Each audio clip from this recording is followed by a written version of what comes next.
लेकिन अभी मैं एक आपको हदिया देना चाहता हूँ, कबूल करोगे भाई इंशाल्लाह?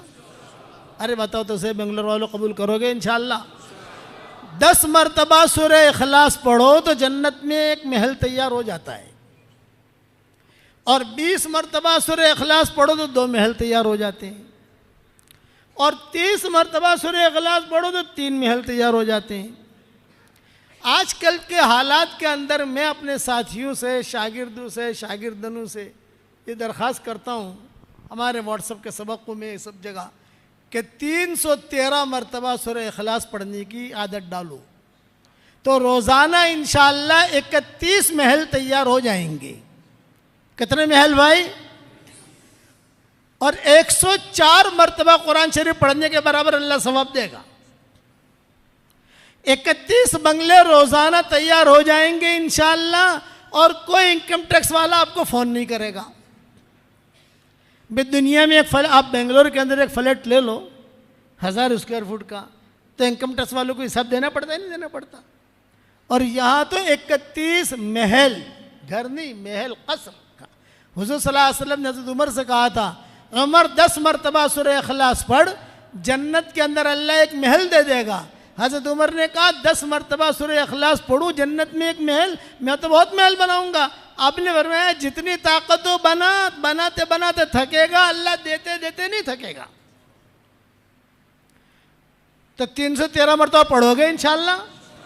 अच्छा, 313 मरतबा सूरह इखलास, 313 मरतबा दुरूद शरीफ, 313 मरतबा इस्तिग़फ़ार।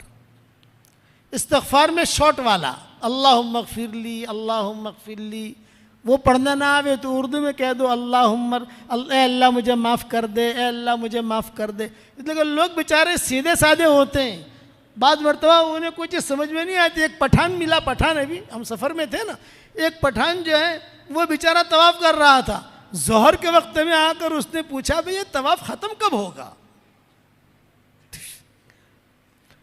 अरे पठान साहब कब से शुरू किया? बोले फजर से शुरू किया है, तवाफ़ ख़त्म ही नहीं होता।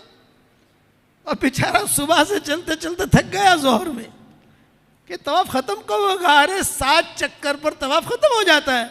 अरे भाई मुझे तो पता नहीं, मैं तो सुबह से लगा हुआ हूँ कि तवाफ़ ख़त्म होगा, कोई रहेगा नहीं, इसका मतलब है कि तवाफ़ ख़त्म हो गया। ये तो जो है चल रहा हूँ तो लोग आ रहे हैं, चल रहा हूँ लोग आ रहे हैं, सीधे साधे आदमी होते हैं। हाँ, मस्जिद क़ुबा में हम गए, एक बुढ़िया बैठी हुई कहती थी कि अल्लाह पाक तेरे नबी का उम्रा बहुत आसान है, तेरा उम्रा बहुत भारी है, कि तेरे उम्रे में बहुत थकती हूँ, तेरे नबी के उम्रे में नहीं थकी। वहाँ जाकर 2 रकात नमाज पढ़ लो, तुमरे का सवाब मिलता है ना, कि तेरे नबी का उम्रा बहुत अच्छा है। ऐसा मक्का में कर दे ना अल्लाह पाक, तेरा उम्रा बहुत भारी है। सीधे साधे लोग बेचारे। हाँ, तो ऐसे लोग होते हैं जिन्हें अरबी पढ़ना भी नहीं आता था। मैं उनसे कहता हूँ इतना कह दो, ए अल्लाह मुझे माफ़ कर दे, ए अल्लाह मुझे माफ़ कर दे, ए अल्लाह मुझे माफ़ कर दे, मुझे माफ़ कर दे। 313 मरतबा करोगे इंशाअल्लाह? आप इसकी इतनी आदत डाल दो तो उसके बाद जो दुआ मांगोगे अल्लाह आपकी दुआ कबूल करेगा। अच्छा, सुबह शाम की जो तस्बीह है ना, उसमें भी दुरूद शरीफ है, उसमें भी इस्तिग़फ़ार है, जो इसमें आप कवर कर सकते हो। यानी सुबह शाम 100 मरतबा पढ़ते हो तो 100 मरतबा हो गया, अब 213 मरतबा और पढ़ना है, और कुछ नहीं। 313 मरतबा सूरह इखलास, 313 मरतबा दुरूद शरीफ, 313 मरतबा इस्तिग़फ़ार, इतनी की पाबंदी करो। इंशाअल्लाह सुम्मा इंशाअल्लाह आप कहोगे कि मौलवी साहब ने कितनी बड़ी चीज़ दे दी।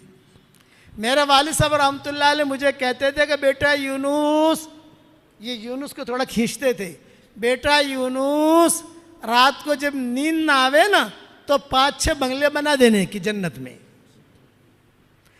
तो बंगले बन जाएंगे, नींद भी आ जाएगी। समझ गए आप?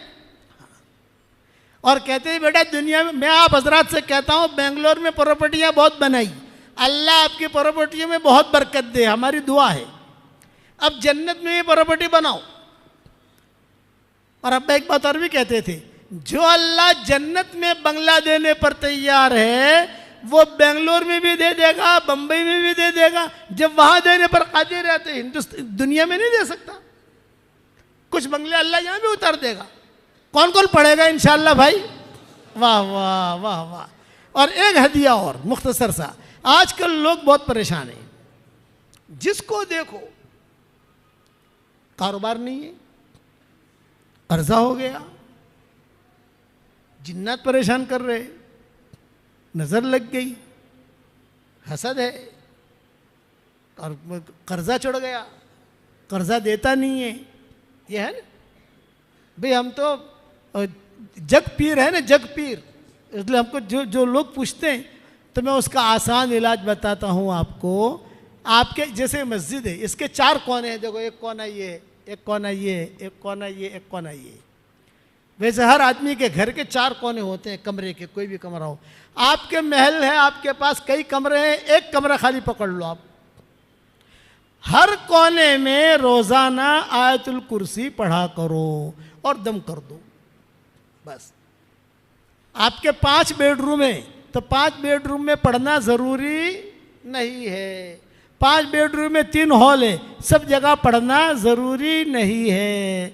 आप एक बेडरूम को पढ़ लो, एक बेडरूम में, दूसरे दिन दूसरे बेडरूम पकड़ लो, तीसरे दिन तीसरा पकड़ लो, ऐसा। और अगर सबको नहीं करना है, एक ही में पढ़ते रहना है तो एक ही में पढ़ो। 4 कोनों में 4 मर्तबा आयतुल कुर्सी पढ़ो तो इससे 2 फायदे होंगे। ये जितनी परेशानियां हैं वो परेशानियां भी दूर हो जाएगी इंशाअल्लाह, और अल्लाह माल भी बहुत देगा। ये हजरत अब्दुर्रहमान इब्न औफ का मामूल था, रोजाना पढ़ते थे। अब्दुर्रहमान इब्न औफ कहते थे कि देखो ये मेरा मामूल है, मैं करता हूँ। अल्लाह ने मुझे 4 बीवियाँ दी, इतना माल दिया, जब उनका इंतकाल हुआ तो इतना सोना निकला उनके घर में से, जब उसको काटने लगे तो जो कुदाली हुई थी, कुदाली भी टूट गई, इतना सोना था। और सेहतमंद थे अब्दुर्रहमान इब्न औफ, सेहतमंद। हुजूर सल्लल्लाहु अलैहि वसल्लम ने इन्हें सादिकुल ईमान कहा था। जब हुजूर का इंतकाल का वक्त करीब आया तो माएँ बैठी थी आपके इंतकाल से पहले, तो उम्मे सलमा ने पूछा, हज़रत आप तो दुनिया से जा रहे हो, तो आपके बाद हमारे घर खर्चे का क्या होगा? ये सवाल किया था उम्मे सलमा ने कि आप तो जा रहे हो तो हमारा घर खर्चा, खाना पीना। तो हुजूर ने आंखें खोली और ये फरमाया कि एक सादिकुल ईमान आदमी आएगा जो तुम्हारा पूरा खर्चा उठाएगा। नाम नहीं लिया था, इतना जुमला कहा था कि एक सादिकुल ईमान आएगा, वो तुम्हारा खर्चा उठाएगा। माँ कहती थी जब हुजूर ने कह दिया तो मुतमईन हो गई। जब हुजूर का इंतकाल हो गया तो इंतज़ार करते थे कौन सादिकुल ईमान आता है, कौन आता है। यही अब्दुर्रहमान इब्न औफ आए और इन्होंने जो है सारा का सारा बाग जो था माओं के लिए वक़फ़ कर दिया। अब्दुर्रहमान इब्न औफ ने कुछ सारी आमदनी जो होती थी माओं को भेजते थे। कुछ हालात आए, बाग बेचना पड़ा, तो जब बहुत रकम आई तो रकम भी सारी माओं को दी। हज़रत आयशा कहती थी अब्दुर्रहमान इब्न औफ का पोता था, पोता, वो खेलता खेलता हज़रत आयशा के कमरे में चला जाता था, तो हज़रत आयशा उसे अपने सीने से लगाती थी और कहती थी बेटा तेरे दादा के लिए रोज़ाना मैं दुआ करती हूँ कि अल्लाह इसके दादा को जन्नत के सलसबील चश्मे से पानी पिला। रोज़ाना दुआ करती हूँ, तेरे दादा के हम पर बड़े एहसानात हैं।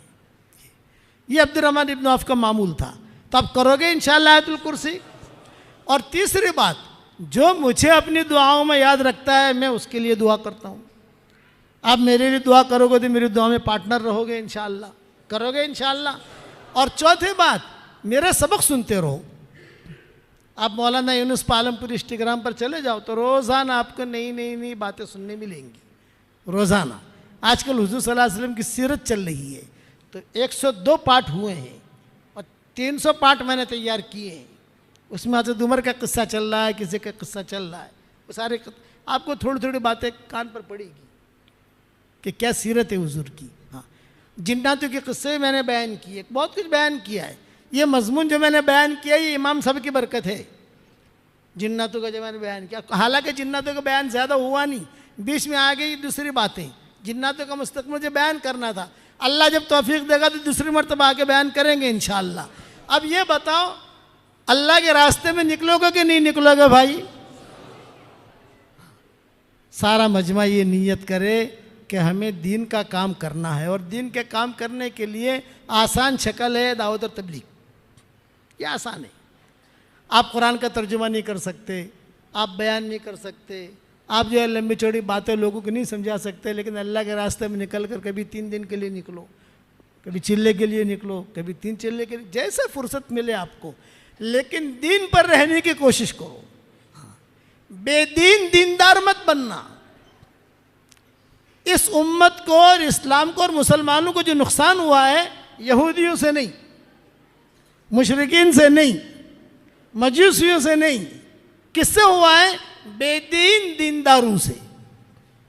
कि दीनदारी का चेहरा है, दीनदारी का लिबास है और जिंदगी में दीन नहीं है, इससे नुकसान हुआ है।